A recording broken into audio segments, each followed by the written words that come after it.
الحمد لله نحمده ونستعينه ونستغفره ونؤمن به ونتوكل عليه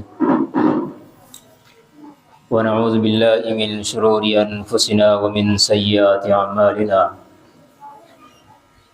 من يهدي الله فلا مضل له ومن يضلله فلا هادي له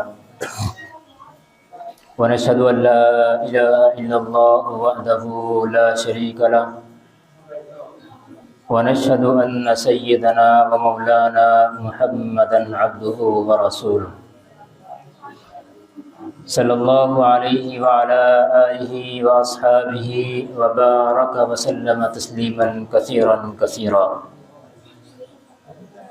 أما بعد فأعوذ بالله من الشيطان الرجيم. بسم الله الرحمن الرحيم. والذين يكنزون الذهب والفضة ولا ينفقونها في سبيل الله فبشرهم بعذاب أليم يوم يحمى عليها في نار جهنم فتكوى بها جباههم وجنوبهم وظهورهم هذا ما كنزتم لأنفسكم فذوقوا ما كنتم تكنزون. قال النبي صلى الله عليه وسلم الكيس من دان نفسه وعمل لما بعد الموت أو كما قال صلی اللہ علیہ وسلم.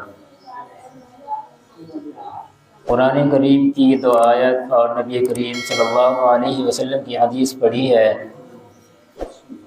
اللہ تعالیٰ سے دعا ہے کہ اللہ تبارک و تعالیٰ صحیح طرح سے بات کہنے کی، سننے کی، سمجھنے کی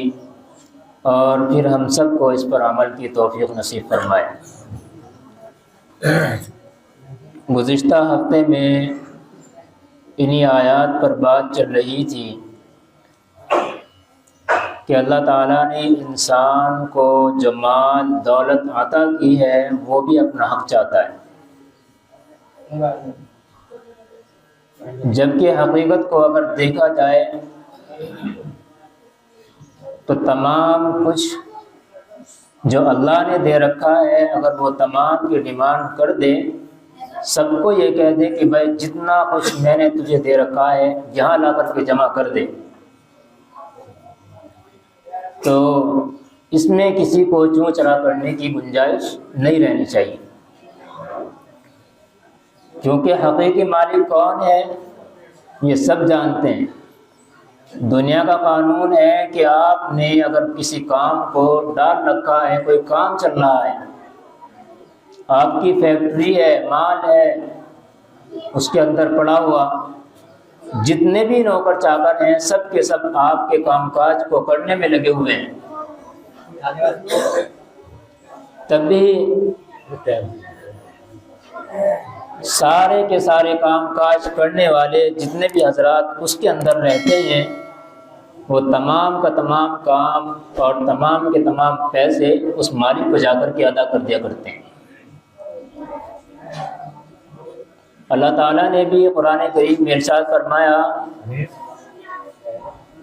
کہ وہ لوگ جنہوں نے سونے اور چاندی کو، جیسا کہ میں نے پہلے بتلایا تھا، اللہ تعالیٰ نے خاص طور سے جو ذکر کیا ہے وہ انہی کو خاص کیا ہے. اب چونکہ قرآن کریم ایک ایک چیز کو ایسے بیان نہیں کرتا کہ بھائی تمام چیزوں کو الگ الگ کر کے بیان کرے تو پھر قرآن کریم قرآن نہیں رہ جائے گا، اس کی تعریف ہی کچھ اور ہو جائے گی. بس قرآن کریم کا کام ہے اصول بیان کر دینا. تشریحات آپ کو دیکھنی ہے تو نبی کریم صلی اللہ علیہ وسلم کی احادیث موجود ہیں، وہاں ساری تشریحات مل جائیں گی. اور پوری دنیا کے سامنے سونے چاندی کا ذکر اگر آتا ہے تو تمام کے یہاں وہ مال دولت کے اندر ہی شامل ہوتا ہے. کوئی بھی اس کو یہ نہیں کہہ سکتا کہ بھائی یہ مال نہیں ہے، بلکہ دوسری چیزوں کے بارے میں بھی اگر دیکھا جائے، اگر کسی کے پاس تھوڑا موٹی رقم ہے تو اس کو کہتے ہیں کہ بھائی اس نے مال دبا رکھا ہے. تو پتہ چلا قرآن کریم نے اصول بیان کیا، والذین یکنزون الذهب والفضة ولا ينفقونها فی سبیل اللہ، کہ وہ لوگ جو سونے اور چاندی کو یعنی مال کو جمع کر کے رکھتے ہیں اور اللہ کی راہ میں خرچ نہیں کرتے، نہ وہ زکوٰۃ ادا کرتے ہیں نہ صدقہ دیتے ہیں، اور جو فطرے وغیرہ ہوتے ہیں وہ بھی ادا نہیں کرتے، تو اللہ تعالیٰ کہتے ہیں فبشرہم بعذاب علیم، تم ان کو اے نبی صلی اللہ علیہ وسلم دردناک عذاب کی خوشخبری دے دو۔ دردناک عذاب کیا تھا؟ قرآن کریم نے خود آگے بیان کیا، یوم یحمى علیہا فی نار جہنم فتقوی بہا جباہہم، کہ ان کے تمام مال کو اکٹھا کر کے اللہ تبارک و تعالی ایک آگ کے اندر اس کو پگھلا کر کے اس کو داغا جائے گا انسان کو، اور پشت کی جانب سے بھی، پیشانی کے اوپر سے بھی، اور ایسی آگ کی پوری جو آپ کی کمر ہے یہ تمام خراب کر دی جائے گی، اور کہا جائے گا کہ یہی وہ مال ہے جس کو تم لوگ دنیا میں اکٹھا کر کے رکھتے تھے۔ یہ تو وعید ہوئی ہے، اور اس کے بارے میں بہت ساری باتیں بیان کی جا چکی تھی۔ اب مسئلہ کیا آتا ہے یہ بات بیان کر کے میں انشاءاللہ جلدی سے، نماز کا ٹائم کیونکہ آج قریب کا ہی ہے۔ مال جس کے پاس نصاب کے بقدر سونا چاندی ہو یا کوئی مال تجارت ہو یا کیش ہو، تو اس کے اوپر زکوٰۃ فرض ہو جایا کرتی ہے۔ وہ نصاب کیا ہے؟ اگر کسی کے پاس 52.5 تولہ چاندی کی بقدر، اب چاہے وہ چاندی ہو یا روپیہ پیسہ ہو یا مال تجارت ہو، جو ہمارے ہاں گودام وغیرہ بھرے رہتے ہیں یا دکانوں پر سامان بیچنے کے لیے رکھا ہوتا ہے، اور اسی طریقے پر جو پلاٹ وغیرہ ہوتے ہیں جو بیچنے کے لیے رکھے جاتے ہیں، تو ان تمام کے اوپر زکوٰۃ واجب ہوا کرتی ہے۔ 52.5 تولہ چاندی اور 7.5 تولہ سونا، اس کا موٹا موٹا نصاب بیان کیا ہے کہ اگر کسی کے پاس 52.5 تولہ چاندی ہے تو صاحب نصاب بن چکا ہے۔ 52.5 تولہ نہیں ہے تو کیا صاحب نصاب بنے گا یا نہیں بنے گا؟ اس کے بارے میں نے بتایا تھا 52.5 تولہ تو نہیں ہے، لیکن اس کے پاس 10 تولہ یا 20 تولہ یا 40 تولہ چاندی ہے، اور ساتھ میں اس کے پاس 1 لاکھ روپے 50,000 روپے کیش اماؤنٹ بھی ہے، تو اب ان دونوں کو دیکھ لیا جائے گا کہ بھائی 40 تولہ چاندی کی قیمت کتنی ہے آج کے دور میں، اور 50,000 روپے ملا کر کے یہ پوری کتنی رقم پہنچ رہی ہے۔ اب اگر یہ 52.5 تولہ چاندی کی مقدار کو یعنی اس کی قیمت کو پہنچ رہی ہے تو اس کا 2.5% ادا کرنا یہ فرض ہو جائے گا۔ دونوں کی قیمت کو ملانا پڑے گا۔ ایک انسان ہے، اس کے پاس کیش اماؤنٹ کچھ بھی نہیں ہے، جیسے کہ آج کل کے حالات جو چل رہے ہیں وہ اس طرح کے بہت سے لوگوں کے ہیں، سب کے نہیں کہہ سکتا، کیش اتنا نہیں ہے ان کے پاس، بس خرچ کے لیے ہوتا ہے تھوڑا بہت، اس کو کھا پی کے ختم کر دیا کرتے ہیں۔ لیکن شادی ہوئی نئی، گھر والوں نے لاد کے رکھ دیا، مائکے سے بھی سسرال سے بھی، دونوں طرف سے۔ اب اس کے پاس سونا بھی ہے، چاندی بھی ہے، یا اس کی بیوی کے پاس سونا اور چاندی ہے، تو اب دیکھا جائے گا کہ بھائی کتنا ہے، اس کے حساب سے اس کا حساب نکال کر کے اور اس میں سے 2.5% ادا کرنا یہ تمام کے اوپر فرض ہو جائے گا، چاہے کسی کے پاس اب آگے رقم ہو یا نہ ہو۔ یہ تو موٹی موٹی بات ہوئی۔ ایک چیز ہوتی ہے زکوٰۃ کس مال کے اوپر واجب ہوتی ہے اور کب واجب ہوتی ہے، تو اس کے بارے میں لکھا ہے کہ جس مال کے اوپر 1 سال گزر جائے اور وہ پورے کے پورے سال صاحب نصاب رہا یا نہیں رہا یہ نہیں دیکھا جائے گا۔ مثال کے طور پر 52.5 تولہ چاندی کی مقدار اس کے پاس پیسے موجود ہیں، آج چاند کی 13 تاریخ ہے، اس نے دیکھا آج چاند کی 13 تاریخ ہے،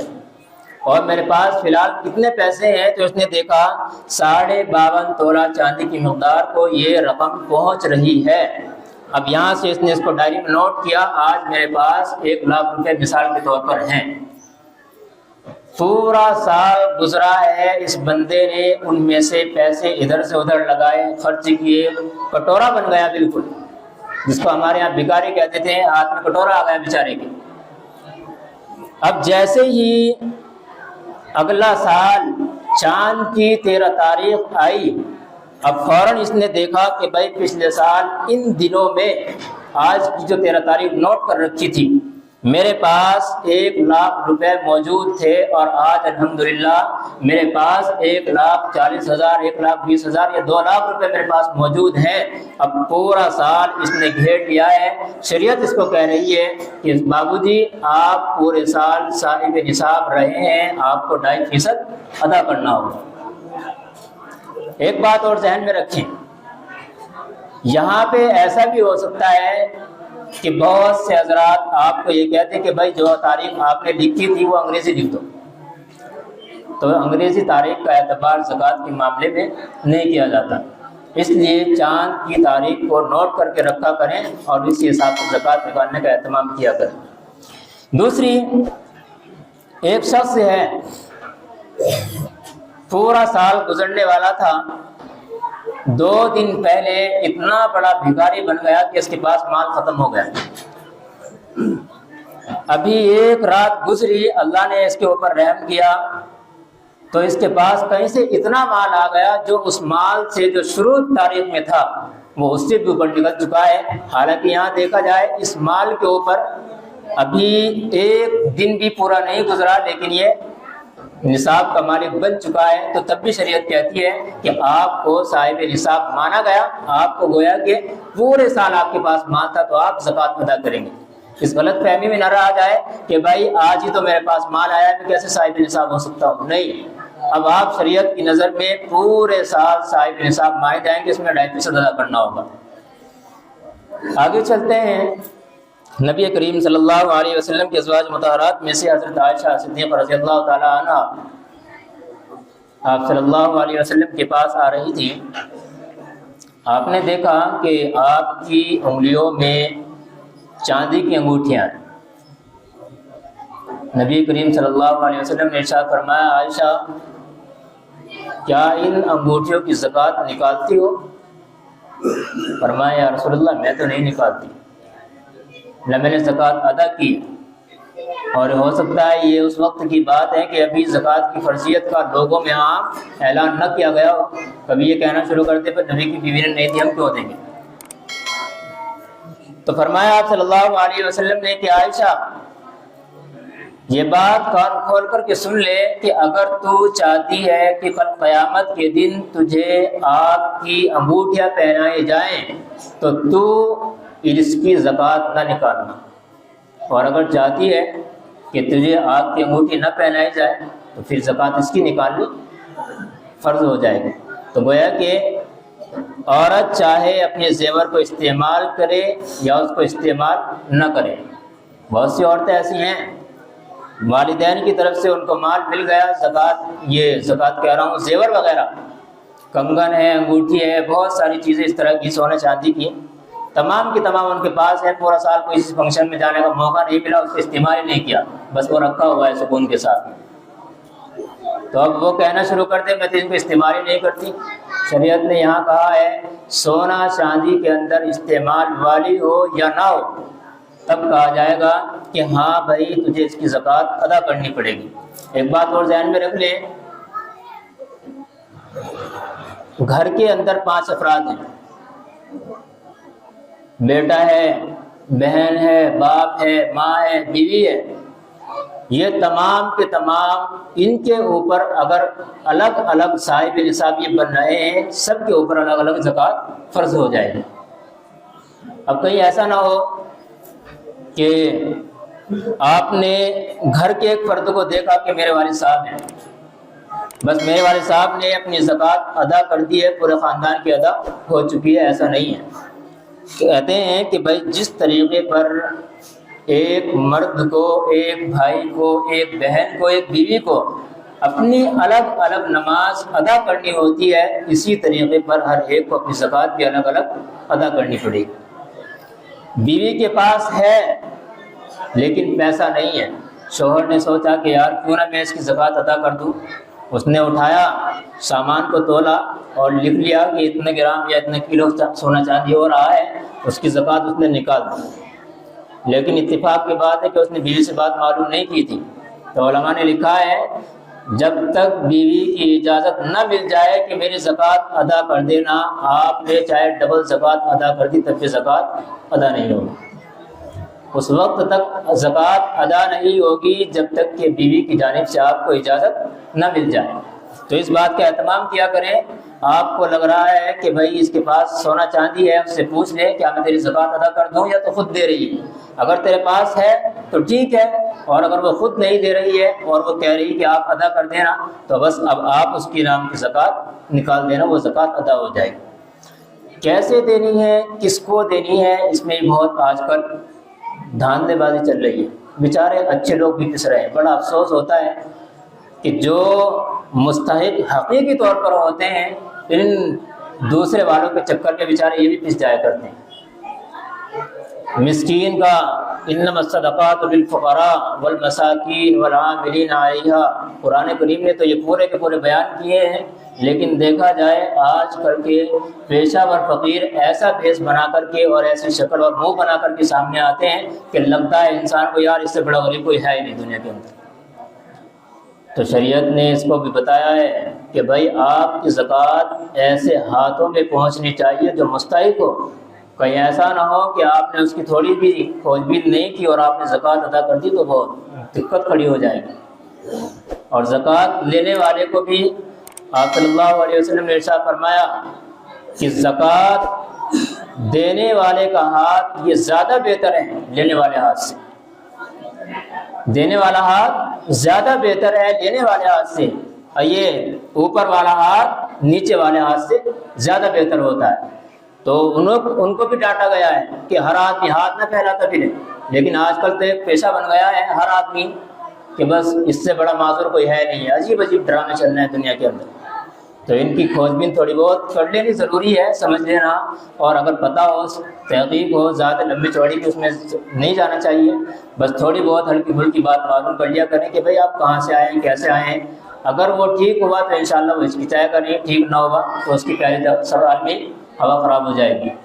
تو اس کا اہتمام کیا کریں، دیکھ کر کے زکوٰۃ ادا کیا کریں، اور ہر سال کی اپنی ایک تاریخ متعین کر لیں، ورنہ وبال وہی آئے گا جو قرآن کریم نے بیان کیا ہے، یوم یحمى علیہا فی نار جہنم فتکوی بہا جباہہم، ان کی پیشانیوں کو بھی داغ دیا جائے گا، اور داغنے کا میں نے پچھلے ہفتے میں بتلایا تھا کہ حالت ہوا کرتی ہے، وہ بہت خطرناک عذاب ہے۔ اللہ تبارک و تعالیٰ کے یہاں اللہ جتنا رحیم اور کریم ہوتا ہے، اللہ تعالیٰ اتنا قہار بھی ہوتا ہے۔ اس کا غضب جب آتا ہے، ان بطش ربک لشدید، قرآن کریم نے بیان کیا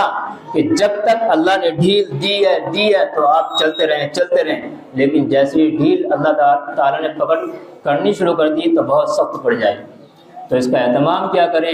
ہر فرد کو اپنی اپنی زکوٰۃ کا اہتمام کرنا چاہیے۔ وہ نصاب دیکھ لے، ہر آدمی کے پاس موبائل موجود ہے، وہ 2 بٹن دبائے گا، پتہ چل جائے گا آج چاندی کا ریٹ کتنا ہے، آج سونے کا کتنا ہے، آپ کے پاس کیش اماؤنٹ کتنا ہے۔ 52.5 تولہ چاندی کی مقدار کو جس کے پاس بھی کیش اماؤنٹ ہے کہ یا تجارت کا مال ہے، بس اس کے اوپر زکوٰۃ فرض ہو جائے گی، اس کو اپنی زکوٰۃ نکالنی پڑے گی، چاہے وہ گھر کے 10 افراد ہوں یا پھر ایک اکیلا ہو، سب کو اپنی اپنی زکوٰۃ ادا کرنی پڑے گی۔ اللہ تعالیٰ ہمیں سمجھ کے عمل کی توفیق نصیب فرمائے۔ وآخر دعوانا الحمدللہ رب العالمین۔